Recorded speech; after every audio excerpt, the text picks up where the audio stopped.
Welcome to our worship service at the First Unitarian Church of Worcester, Massachusetts. Our minister is the Reverend Sarah Stewart. I'm Susan Nest. I'm leading worship this morning with our summer musician, Ilana Katie, and broadcast technician, Olivia Buxton. Here at First Unitarian Church, we strive in loving fellowship to honor the sacred, connect with each other, and to serve justice.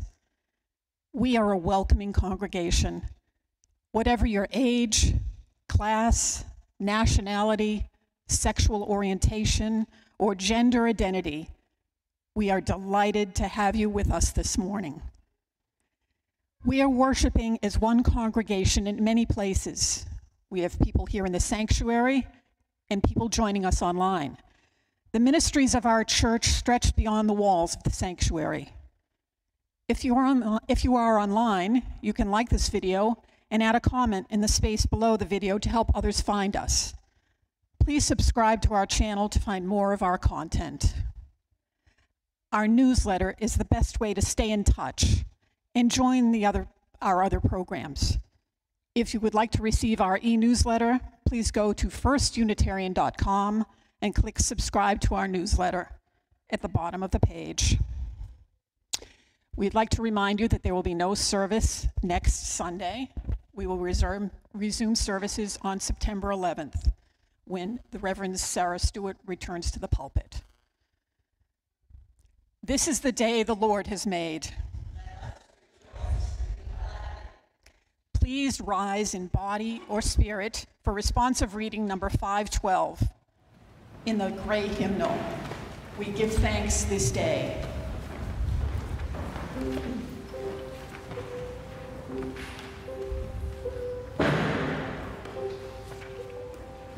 That's number 512.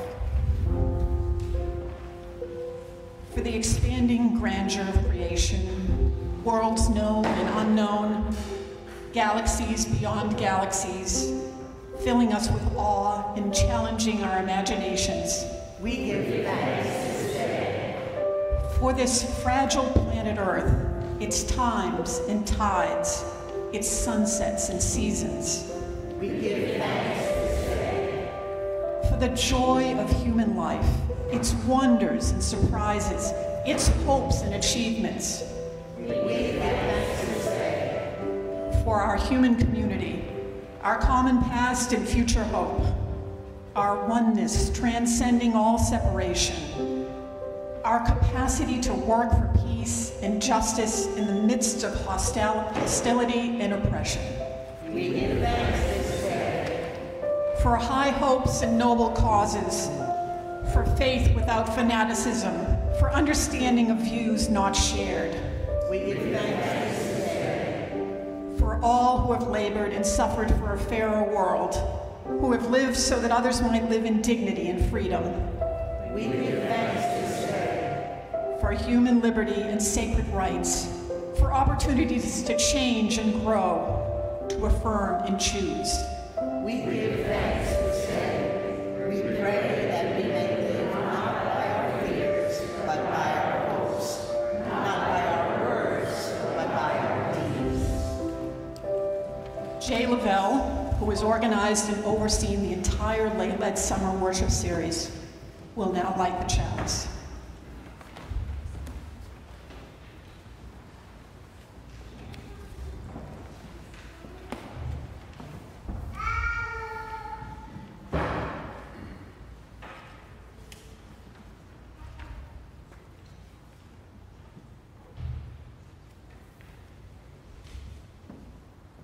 In the spirit of love, we light this chalice. In the love of truth and in the spirit of Jesus, we unite for the worship of God and the service of all.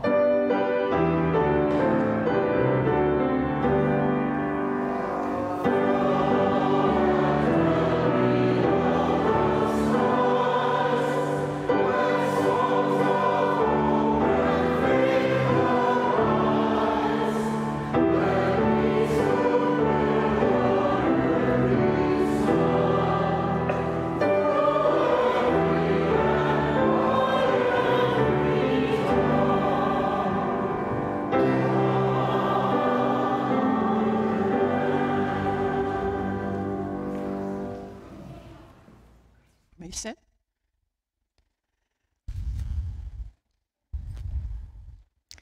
This is an excerpt from Dinner at the Homesick restaurant by Ann Tyler. Everything comes down to time in the end, to the passing of time, to changing. Ever thought of that? Anything that makes you happy or sad, isn't it all based on the minutes going by? Isn't happiness expecting something time is going to bring you? Isn't sadness wishing time back again? Even big things, even mourning a death, aren't you really just wishing to have time back when that person was alive? Or photos. Ever notice old photographs? How wistful they make you feel. Long ago, people smiling, a child who would be an old lady now, a cat that died, a flowering plant that's long since withered away and the pot itself broken or misplaced. Isn't it just that time for once is stopped that makes you wistful? If only you could turn it back again, you think. If only you could change this or that, undo what you've done. If only you could roll the minutes the other way, for once. Please rise in body and spirit to sing hymn number 163 in the great hymnal, For the Earth Forever Turning.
O knowing, kind, compassionate Spirit, I know you see all things. I fear the world is doomed to repeat past mistakes.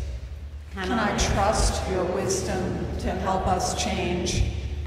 Thank you for overseeing the universe, O knowing, kind, compassionate Spirit.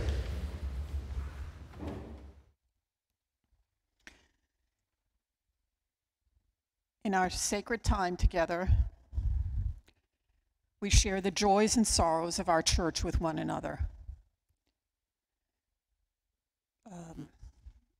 There are no joys and sorrows to be shared, but please continue your own thoughts and prayers in this moment of silence.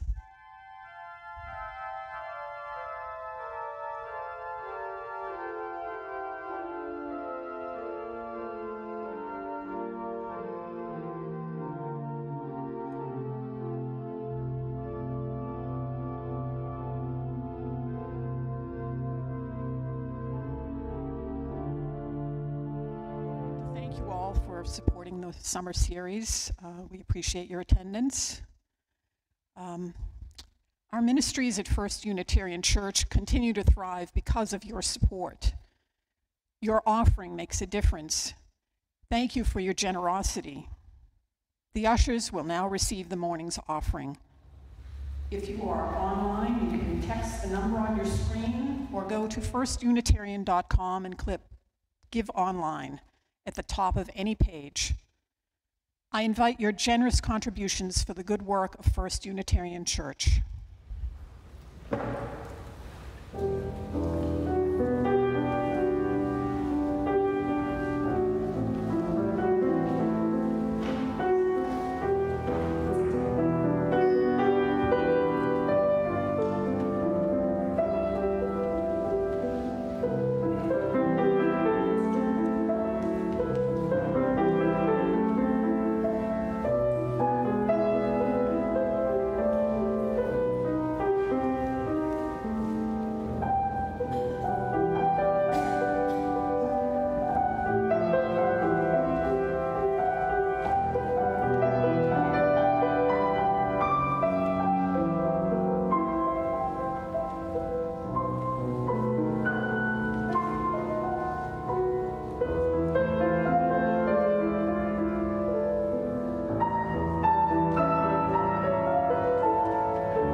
If I Had My Life to Live Over, by Nadine Stair.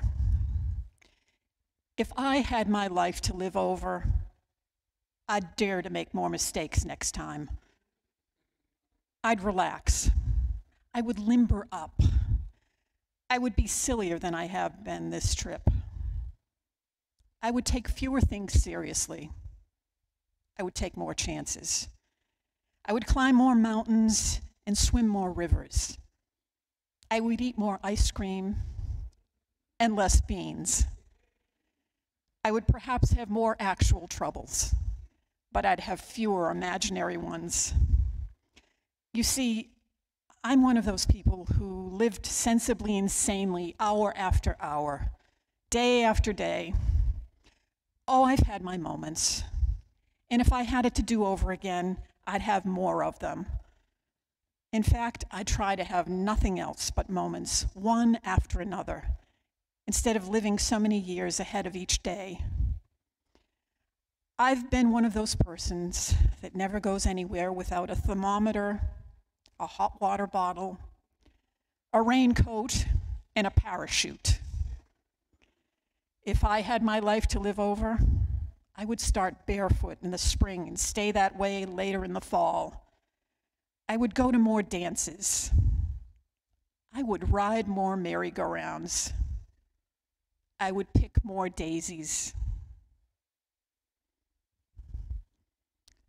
The Court Hill Singers will now sing For the Beauty of the Earth by John Rutter.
My mother died in 2019.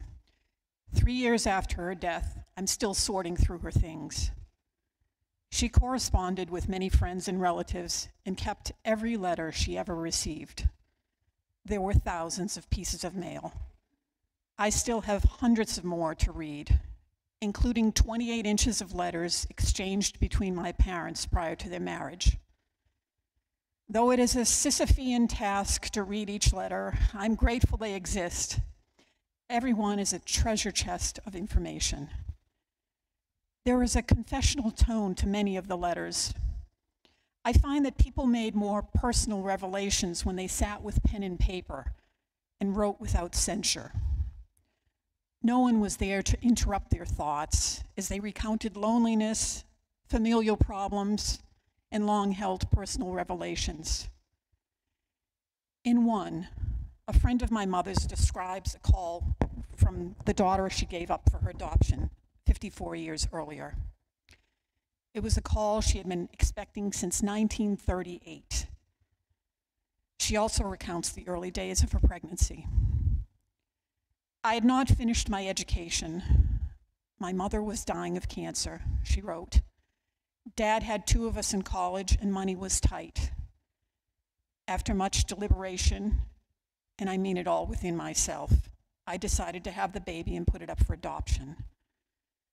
Dad paid for me to go to an adoption center in New York. My parents never talked about it, and neither did I. I had hurt them, and it was a hard time for all.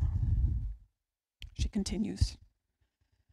Well, anyway, I went to New York when I was just about to show and stayed until she was born. Dad came and took me home, stopping only long enough for me to get a perm. When we got home, Mom asked who she looked like, and I said, I thought me. Nothing more was ever said by anyone. I've thought of her often through the years, birthdays, Christmas, and all the holidays. The friend goes on to write that she eventually met her birth daughter and her family and was able to reconnect with her in a meaningful way. So now my secret of 54 years has ended, she wrote. My children can't believe that I could keep it. At the very bottom of the page, she sends her love to my mother and squeezes in, hope you are still my friend. This woman was able to share this story that for years she had dared not mention.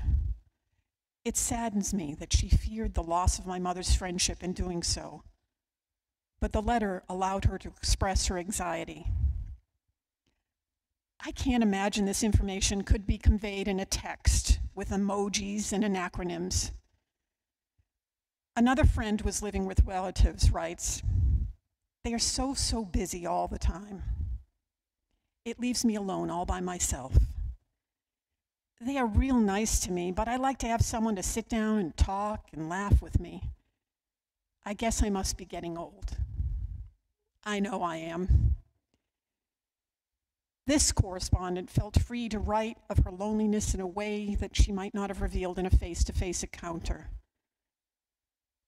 Other letters revealed domestic abuse, such as when a man is beaten by his wife with a broomstick when he arrives home drunk.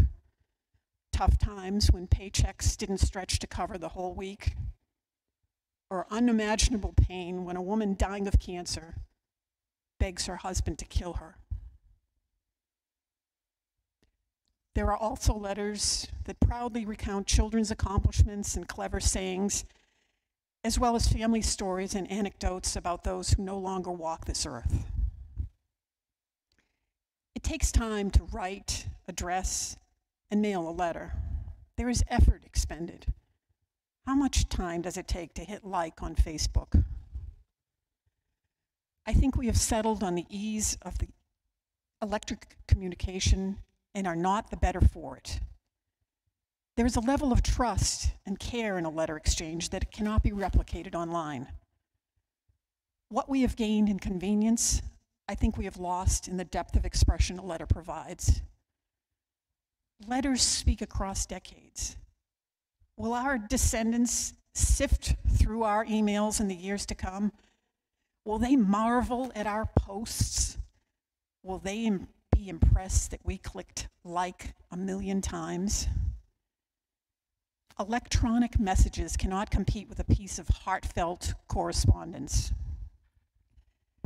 Can you visualize Lord Chesterfield's text to his son, or my dearest friend, emails of Abigail and John Adams, or maybe tweets of Paul to the Corinthians. LOL. Eggplant emoji, happy face, FOMO, thumbs up. Neither can I. I have praised the opportunity a letter provides for candor. But could I write a letter to myself? Could I access that freedom? What insights have I discovered as I've grown older? How would I explain my life to a younger me? Did I have the right stuff? There was only one way to find out.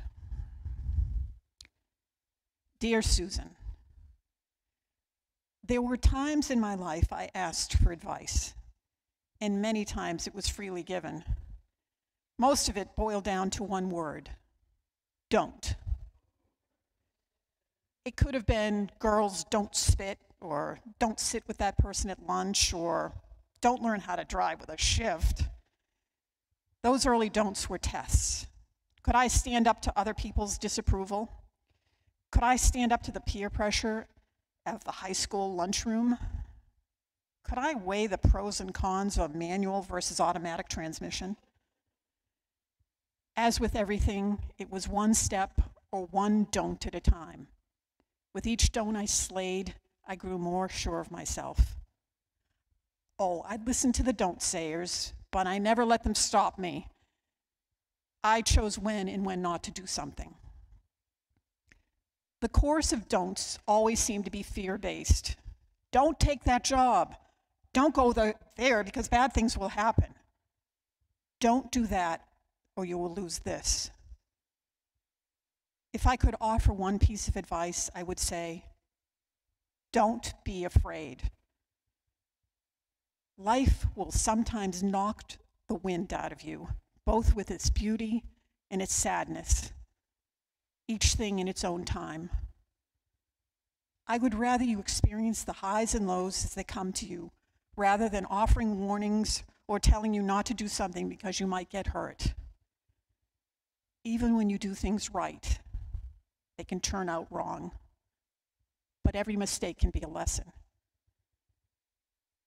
Like my mother's correspondent, over my life, I have feared that people would not like me if they knew certain things about me, such as what I did for work, where I lived, who I really was.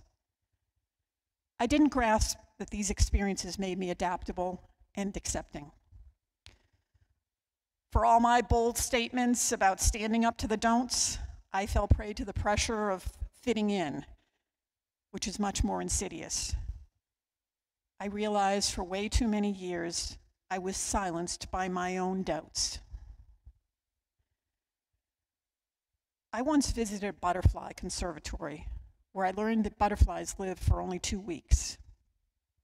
While I was there, I saw some flitting among the colorful flowers and sampling ripened fruits, and yet others were banging their beautiful bodies against a skylight. We may live more than 2 weeks, but our options are similar.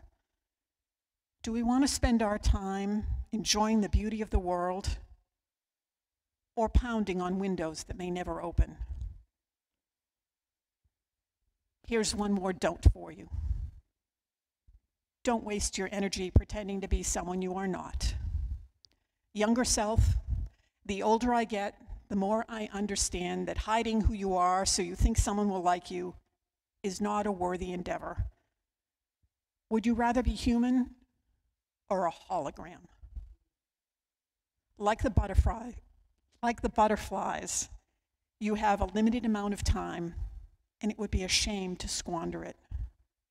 Oh, and be kind, always. Best of luck. Your friend, Susan. Please stand in body and spirit to sing hymn number 1053 in the Teal hymnal. How could anyone?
go forth into this world in peace.